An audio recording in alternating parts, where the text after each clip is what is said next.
حکم یہ ہے کہ جب تک تمہارے گھر والوں کی ذمہ داریاں تم پر ہیں اور تم جب تک ان کی پوری طرح سے پرورش نہ کرو یا ان کی ذمہ داریوں سے پوری طرح سے عہدہ برا نہ ہو، اس وقت تک تم حج پر نہیں جا سکتے۔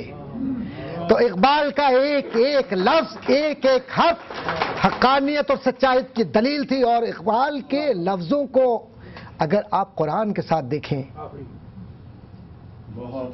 شاعری میں قرآن نظر آتا ہے، اور مجھے مولانا روم جن کو وہ اپنا استاد کہا کرتے تھے، مثنوی و مولوی و مانوی ہست قرآن در زبان پہلوی، مولوی ہرگز نہ شد مولا روم تا غلامی شمس تبریزی نہ شد والا معاملہ، کہ اقبال نے فرمایا کہ میں کبھی یہ نہیں سوچتا کہ کوئی مجھے عزت سے پکارے، یہ عجب بات ہے کہ میرے مخالف بھی مجھے محبت سے پکارتے ہیں۔ اور اس کے بعد کچھ صرف ایک پہلو اور دو پہلو اور ان کی زندگی کے، اور اس کے بعد اپنی بات مکمل کروں گا انشاءاللہ۔ علامہ اقبال رحمۃ اللہ تعالی علیہ کے گھر میں جب لوگ آیا کرتے تھے تو اکثر لوگ، بڑے بڑے نامور لوگ، ان کی خواہش ہوا کرتی تھی کہ حضرت علامہ اقبال رحمۃ اللہ علیہ جب وہ چارپائی پر دراز ہوتے، وہ فرش پر بیٹھے ان کے سامنے، فرش پر بیٹھنے کو ترجیح دیا کرتے تھے۔ معاملہ یہ ہوا کہ 1937 میں ایک بہت ہی مشہور ہستی جن کو جواہر لال نہرو کہتے ہیں، جواہر لال نہرو نے ارادہ کیا کہ آپ سے ملاقات کریں۔ معاملہ بنا اور 1937 میں علامہ اقبال رحمۃ اللہ تعالی علیہ کے آستانے پر جواہر لال نہرو پہنچ گئے۔ رسمی علیگ سلیگ کے بعد اب معاملہ کیا ہوا کہ حضرت علامہ رحمۃ اللہ تعالی علیہ نے کہا کہ تشریف رکھیے، کرسی کی طرف اشارہ کیا۔ اب دیکھیے صاحب، سادگی اور یہ شرافت اور یہ انسانیت بڑی ہوتی ہے۔ کہا، نہرو صاحب نے کہنے لگے کہ آپ نے اشارہ تو کیا ہے کرسی کی طرف، لیکن مجھے آپ کی چارپائی سے لگ کر بیٹھنا زیادہ اچھا لگتا ہے، کیونکہ اقبال کے سامنے میرا مقام یہی ہے۔ اب آپ دیکھیے کہ کیا توازن ہے۔ آج ہم نے اسکالرز کو یا علماء کو نظر انداز کر دیا، اس لیے کہ آج کے علماء جنہیں سرفروش ہونا چاہیے تھا، میں اردو کا ایک جملہ آپ کی نظر کرتا ہوں، چونکہ ماشاءاللہ سارے اردو داں اردو سے محبت کرنے والے ہیں، یہ جملہ آپ کی نظر ہے جو دل میں آتا ہے کہ جن لوگوں کو آج سرفروش ہونا چاہیے تھا، بدنصیبی یہ ہے کہ وہ قدم بوس ہو گئے، اور جو قدم بوس ہو جاتے ہیں ان کے نشان بھی نہیں ملتے، اور یہی آج ہمارے ساتھ ہے کہ قلم بک گیا، عزت بک گئی، عفت بک گئی، سب سے بڑھ کر یہ کہ احساس جو خود آگہی کا ہے ہم نے اسے بھی بیچ دیا۔ اس کے بعد اگر ہم یہ دعویٰ کریں کہ ہم اقبال سے محبت کرتے ہیں تو اس کا تقاضا، اقبال سے محبت کا تقاضا صرف ایک ہی بات سے پورا ہو سکتا ہے کہ وہ یہ کہ ہم اقبال علیہ الرحمہ کے کلام کو حرفن حرفن پڑھیں اور حرفن حرفن سمجھ کر اپنی زندگی میں اس پر عمل کریں تو معاملہ بنے گا، ورنہ معاملہ نہیں بنے گا۔ اور علامہ اقبال رحمۃ اللہ تعالی علیہ نے جو اشعار کچھ کہے تھے اور جو باتیں کچھ کہی تھیں، بڑی خوبصورت باتیں تھیں، وہ میں چاہوں گا ایک دو اشعار آپ کی نظر کر کے، اور اس کے بعد آپ سے اجازت۔ آپ پر اکثر تنقید جو ہوا کرتی تھی وہ آپ کی رندی پر، آپ کی آزاد درویش منش طبیعت پر بڑی تنقید ہوا کرتی تھی۔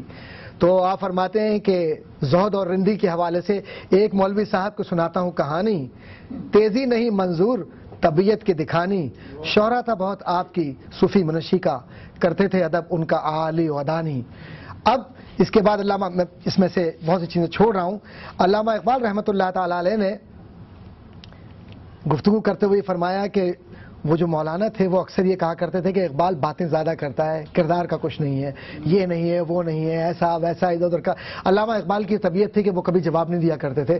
علامہ اقبال نے یہ نظم لکھی اور راستے میں کہیں ملاقات ہو گئی تو مولانا فرمانے لگے، حضور میں نے آپ کے خلاف گفتگو نہیں کی تھی، میں یہ چاہتا تھا کہ آپ تک میں اپنی شریعت کا جو فرض ہے وہ پورا کر دوں۔ اقبال فرمانے لگے کہ میں بھی اپنی شریعت کا فرض آپ تک پورا کرنا چاہتا ہوں کہ آپ بھی کم از کم غیبت نہ کیا کریں، آ کر بات کر لیا کریں۔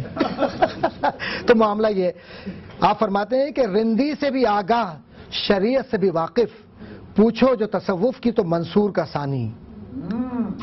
پوچھو جو تصوف کا تو منصور، جو پوچھو جو تصوف کی تو منصور کا ثانی، اس شخص کی ہم پر تو حقیقت نہیں کھلتی، ہوگا یہ کسی اور ہی اسلام کا بانی۔ کچھ تنقید جب ہوئی ان پر، القصہ بہت طول دیا واز کو اپنے، تادیر رہی آپ کی یہ نغز بیانی، اس شہر میں جو بات ہو اڑ جاتی ہے سب میں۔ دیکھیے آج بھی یہی بات ہے، دنیا کے ہر شہر کا، ہر انسان کا مزاج یہ بن گیا کہ اس شہر میں جو بات ہو اڑ جاتی ہے سب میں۔ میں نے بھی سنی اپنے احبا کی زبانی، میں نے یہ کہا کوئی گلہ مجھ کو نہیں ہے۔ جناب مولانا نے فرمایا نا کہ اگر کوئی گلہ ہے تو فرما دیجئے، میں نے یہ کہا کوئی گلہ مجھ کو نہیں ہے، یہ آپ کا حق تھا زرہے قرب مکانی۔ میرے پڑوسیوں آپ نے اپنا حق ادا کر دیا۔ خم ہے سر تسلیم میرا آپ کے آگے، پیری ہے تواضع کے سبب میری جوانی، میں خود بھی نہیں اپنی حقیقت کا شناسا۔ اقبال کے کیا خوبصورت اشعار ہیں۔ میں خود بھی نہیں اپنی حقیقت کا شناسا، گہرا ہے میرے بحر میں خیالات کا پانی۔ دریا۔ اور اس کے بعد فرماتے ہیں کہ مجھ کو بھی تمنا ہے کہ اقبال کو دیکھوں۔ ہاں کیا اچھا انداز ہے۔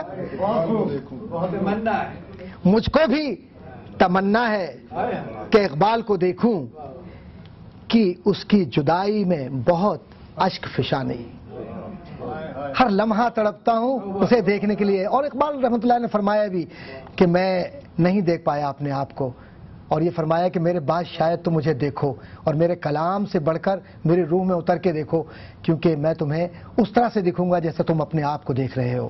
انتقال علامہ اقبال رحمۃ اللہ تعالی علیہ کا ہو گیا، اور دو کوٹیشن آخری میں دے کر اپنی بات کو مکمل کروں گا۔ سردار سریندر سنگھ مجیٹھیا، بڑا مشہور نام، یہ پنجاب کے وزیر تھے۔ علامہ اقبال رحمۃ اللہ تعالی علیہ کا انتقال ہو گیا، آپ کو لٹایا گیا آخری دیدار کے لیے۔ کوئی پیر چوم رہا ہے، کوئی ماتھا چوم رہا ہے، کوئی ہاتھ کی طرف، دیوانہ وار لوگ بڑھ رہے ہیں۔ اب لاش کو، جسم مبارک کو آخری آرام گاہ کی طرف لے کر جا رہے ہیں، اور اپنے اپنے انداز سے نوحہ خواں محبت کرنے والے آنسوؤں کے نذرانے پیش کر رہے ہیں۔ لیکن کیا انداز سردار سریندر سنگھ کا تھا۔ کہتے ہیں جو بال تھے، سردار صاحب نے اپنے بال محبت سے یہاں سے نکالے۔ روایت میں یہ ہے، ایک لڑی نکالی، یہ ممکن نہیں ہے، یہ محبت ہی ہوتی ہے، اور لڑی نکال کے کہتے ہیں look here Iqbal, my hair are greyer than those of yours. تم جا رہے ہو، میں تو تم سے زیادہ بوڑھا تھا، مجھے چلے جانا چاہیے تھا تمہاری جگہ۔ یہ پیار ہے، اور کیا محبت، کیا انداز ہوا کرتا ہے۔ کہاں اس میں کوئی نظر آتا ہے کہ کوئی ہندو ہے، مسلمان ہے، سکھ ہے، عیسائی، یہ تو انسان نظر آتا ہے کہ کہیں سردار کوئی رو رہا ہے، کوئی مسلمان رو رہا ہے، کوئی سکھ رو رہا ہے، کوئی ہندو رو رہا ہے، اور کوئی ایسا شخص جو اقبال کو جانتا نہیں، وہ کہتا ہے کہ اقبال کی شاعری پڑھ کر میں اسیر محبت ہو گیا، کاش کہ اقبال کی جگہ میں چلا جاتا۔ ایک شخص آتا ہے اور وہ انگریزی بولنے والا شخص ہے، علامہ اقبال رحمۃ اللہ علیہ کا دوست، اور کہتا ہے قبر کے قریب پہنچ کر، لحد کے قریب پہنچ کر کہتا ہے You have buried tonight the last great Muslim of India۔ تم وہ آخری مسلمان ہو کہ جس کو دفن کیا جا رہا ہے، کہ اس کے بعد مسلمان ہمیشہ کے لیے قبر میں دفن ہو گیا، کیونکہ تم سے بڑا مسلمان کوئی پیدا نہیں ہوگا۔